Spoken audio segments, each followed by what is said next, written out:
നമസ്കാരം. നമ്മുടെ ശരീരത്തിൻ്റെ ഊർജ്ജ പ്രവർത്തനത്തെ വളരെ ശക്തമായി നിയന്ത്രിക്കുന്ന ഒരു ഗ്രന്ഥിയാണ് തൈറോയ്ഡ് ഗ്രന്ഥി എന്ന് പറയുന്നത്. നമ്മളുടെ കഴുത്തിൻ്റെ ഈ ഭാഗത്ത്, നെക്കിൻ്റെ ഈ ഭാഗത്ത് ഒരു ബട്ടർഫ്ലൈയുടെ രൂപത്തിൽ കാണുന്ന ഗ്രന്ഥിയാണ് തൈറോയ്ഡ് എന്ന് പറയുന്നത്.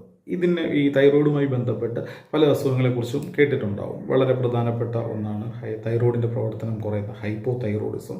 അതുപോലെ തന്നെ തൈറോയിഡിൻ്റെ പ്രവർത്തനം വളരെ കൂടുതലായിട്ടുണ്ടാകുന്ന അവസ്ഥ ഹൈപ്പർ തൈറോയിഡിസം.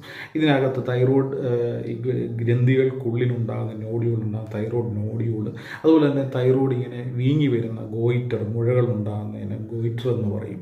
അതുപോലെ തന്നെ പല ക്യാൻസറുമായി ബന്ധപ്പെട്ട തൈറോയിഡ് കാർസിനോമ, ഇതൊക്കെയാണ് വളരെ പ്രധാനപ്പെട്ട തൈറോയിഡ് ബന്ധപ്പെട്ടുണ്ടാകുന്ന അസുഖങ്ങൾ എന്ന് പറയുന്നത്.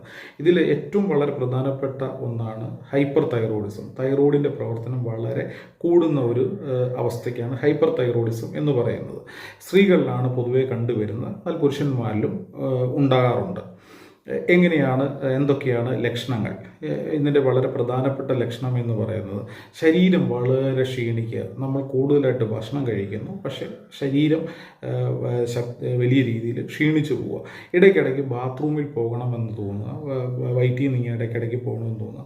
അതുപോലെ തന്നെ നമുക്ക് ചൂട് ഒട്ടും സഹിക്കാൻ പറ്റത്തില്ല, അമിതമായിട്ട് വിയർക്കുക, തലമുടി നല്ല രീതിയിൽ പൊഴിഞ്ഞു പോവുക, അതുപോലെ തന്നെ തലമുടി പൊട്ടിപ്പോവുക, അതുപോലെ തന്നെ നമുക്ക് ഭയങ്കരമായ ദേഷ്യം, ആങ്സൈറ്റി, പിന്നെ ഉറക്കം വലിയ രീതിയിൽ ഡിസ്റ്റർബ്ഡ് ആവുക, അതുപോലെ തന്നെ ഹൃദയ സംബന്ധമായിട്ട് രക്തസമ്മർദ്ദം വളരെ കൂടുക, അതുപോലെ തന്നെ ഏട്രിയൽ ഫിബ്രിലേഷൻ എന്ന് പറയുന്ന കണ്ടീഷൻ ഉണ്ടാകുക ഹൃദയ സംബന്ധമായിട്ട്.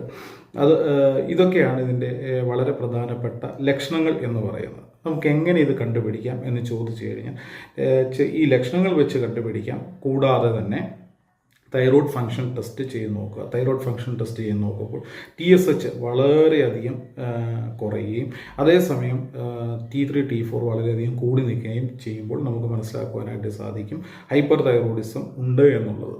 അതേപോലെ തന്നെ ഈ ഹൈപ്പർ തൈറോയിഡിസത്തിനൊപ്പം മുഴയുണ്ടെന്നുണ്ടെങ്കിൽ നമ്മളിത് FNAC, fine needle aspiration cytology എന്ന് പറയുന്ന ചെയ്ത് നോക്കുക. മറ്റെന്തെങ്കിലും ക്യാൻസറുമായി ബന്ധപ്പെട്ടതുണ്ടോ ഇല്ലയോ എന്നുള്ളത്. അതുപോലെ തന്നെ ഒരു നെക്കിൻ്റെ സ്കാൻ ചെയ്ത് നോക്കാം. അങ്ങനെ നമുക്കിതിൻ്റെ എന്തെങ്കിലും കോംപ്ലിക്കേഷൻസ് ഉണ്ടോ ഇല്ലയോ എന്നുള്ളത് കണ്ടുപിടിക്കാം.